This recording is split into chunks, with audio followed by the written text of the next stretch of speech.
बाबा साहब doctor B R. Ambedkar ने जो संविधान में आपको अधिकार दिया है वो आप ले नहीं रहे हैं। और बाबा साहब ने शिक्षित करो, संगठित करो, संघर्ष करो की बात कहा, आज भी हमारे समाज के लोग नहीं जानते हैं। लेकिन बाबा साहब जब ये बात कहे तो सबसे पहले ब्राह्मणों ने कहा कि बाप रे बाप, अम्बेडकर साहब तो सबसे अच्छा बात कहे हैं।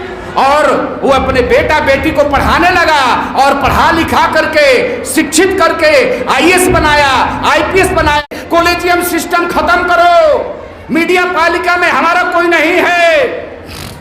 मंदिरों में सारे ब्राह्मण पुजारी बैठे हुए हैं, एक भी हमारे चमार दूसरा धोबी पासी धांगड़ मुसा डोम हलखोर तत्व ताती को हाथ सुनार लोहार बढ़ाई कोयरी कुर्मी तेली तोमोली अहिर गणेरी बीन मलाह रजवार खरवार सोनार का बेटा एक भी मंदिर में पुजारी नहीं है। मौत को भी ठोकर मारकर भगा देंगे, मुर्दे को भी जीना सिखा देंगे। अगर बुझी मेरी जिंदगी की समा तो उसे भी जला देंगे। कसम है तुझे मेरे भीम की, कसम है तुझे मेरे भीम की। हमारे देश के जुआ सब एक हो गए तो बाबा के सपनों का भारत बना देंगे, बाबा के सपनों का भारत बना देंगे। तथागत बुद्ध से ज्ञान लेकर के बाबा साहब डॉक्टर बी.आर. अम्बेडकर ने इंडियन कॉन्स्टिट्यूशन में जो उन्होंने हम सभी बहुजनों के लिए जो अधिकार दिया है, हम लोग खाली वेद शास्त्र पढ़ते हैं, देवी देवता के मंदिर में जाते हैं, लेकिन हम लोग संविधान नहीं पढ़ते हैं।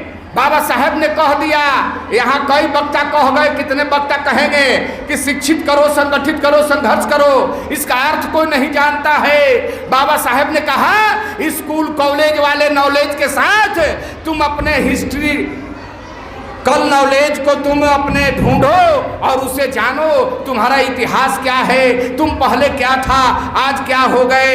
इसलिए हमारे बाबा साहब डॉक्टर बी.आर. अम्बेडकर ने जो संविधान में आपको अधिकार दिया है वो आप ले नहीं रहे हैं। और बाबा साहब ने शिक्षित करो, संगठित करो, संघर्ष करो की बात कहा, आज भी हमारे समाज के लोग नहीं जानते हैं। लेकिन बाबा साहब जब ये बात कहे तो सबसे पहले ब्राह्मणों ने कहा कि बाप रे बाप, अम्बेडकर साहब तो सबसे अच्छा बात कहे हैं।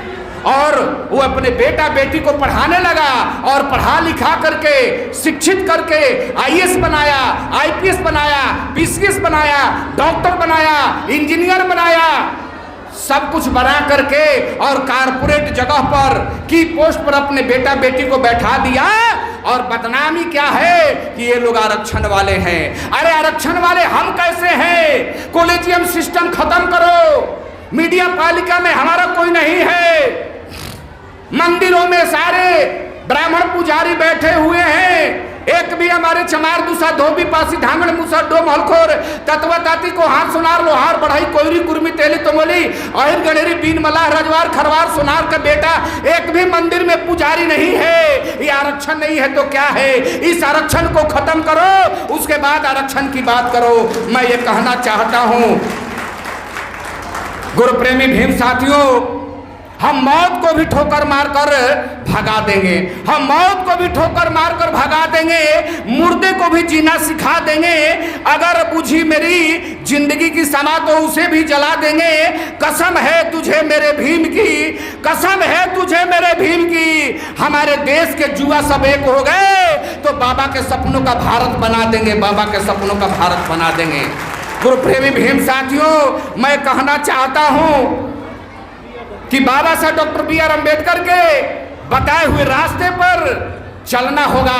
आज देश में बहुत बड़ा विवाद खड़ा हो गया है धर्म के नाम पर। जब बाबा साहब डॉक्टर बी.आर. अम्बेडकर ने 26 जनवरी 1925 को संविधान को लागू किया तो संविधान को लागू करते समय हमारे लोग आज तक नहीं जाने कि संविधान क्या चीज है, बाबा साहब कौन है, संत शिरोमणि रविदास जी कौन है। लेकिन ब्राह्मण पहले जान गया, धर्म हमारे हाथ में, ग्रंथ हमारे हाथ में थमा दिया और संविधान वो पढ़ने लगा, संविधान वो पढ़ने लगा। तो संविधान रखना होगा, SC/ST एक्ट को जानना होगा।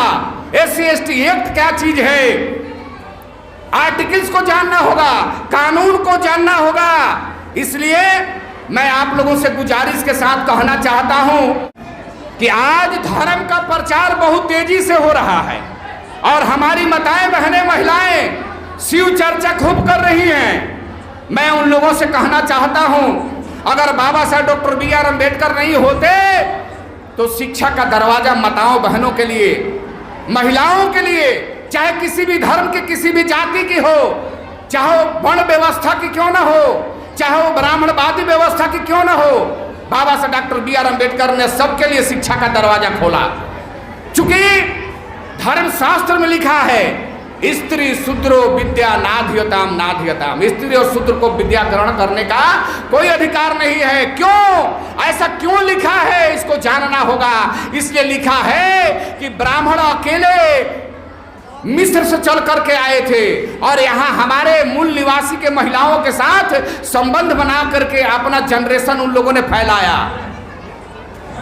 तो जानते हैं कि यहाँ की महिलाएं जो है वो हमारी पत्नी बनी है, उसको अगर जानकारी हो गया कि सही क्या चीज है वो बगावत कर देगी। इसलिए बाबा साहब डॉक्टर बी.आर. अम्बेडकर ने जो उनके श्लोक लिखे हुए उसके विरुद्ध में बाबा साहब डॉक्टर बी.आर. अम्बेडकर ने शिक्षा का दरवाजा खोला, पीएम सीएम डीएम बनने का अधिकार दिया, आईएएस आईपीएस बनने का अधिकार दिया। अरे धन्य है बाबा साहब डॉक्टर बी.आर. अम्बेडकर। अगर बाबा साहब डॉक्टर बी.आर. अम्बेडकर नहीं होते तो एक ब्राह्मण की बेटी श्रीमती इंदिरा गांधी देश की पहली प्रधानमंत्री नहीं बनती, प्रतिभा पाटिल देश की प्रथम महिला राष्ट्रपति नहीं बनती। ये बाबा साहब का देन है। और जब धर्म का आज प्रचार चल रहा है, मैं आपको याद दिलाना चाहता हूं, नेपोलियन बोनापार्ट ने कहा था कि जब समाज हक हकों का अधिकार की बात करे तो उसको धर्म में उलझा दो ताकि वो अपने हक हकों की बात न करे, अधिकार की बात न करे। रामायण एक काल्पनिक ग्रंथ है। इलाहाबाद हाई कोर्ट में पेरियार ललाई सिंह यादव जी ने 1970-71 में केस किया, उसको सुप्रीम कोर्ट में जाकर के केस किया। 16 सितंबर 1976 को सुप्रीम कोर्ट ने कहा कि रामायण एक काल्पनिक ग्रंथ है। 25 दिसंबर 2011 को सुप्रीम कोर्ट ने आदेश किया कि हिंदू नाम का कोई धर्म ही नहीं है, हिंदू शब्द गाली है। ये जानना होगा। इसलिए मैं आप लोगों से कहना चाहता हूं, ए वक्त तू मेरा एक काम कर दे, ए वक्त तू मेरा एक काम कर दे, यह दौर फिर बहुजनों के नाम कर दे। ना हो सके हर घर में एक अम्बेडकर पैदा, ना हो सके हर घर में एक अम्बेडकर पैदा तो कोई बात नहीं, परंतु हर गांव में एक कांसीराम पैदा कर दो, एक कांसीराम पैदा कर दो। गुरु प्रेमी भीम साथियों, मैं आप लोगों से कहना चाहता हूं, एक कविता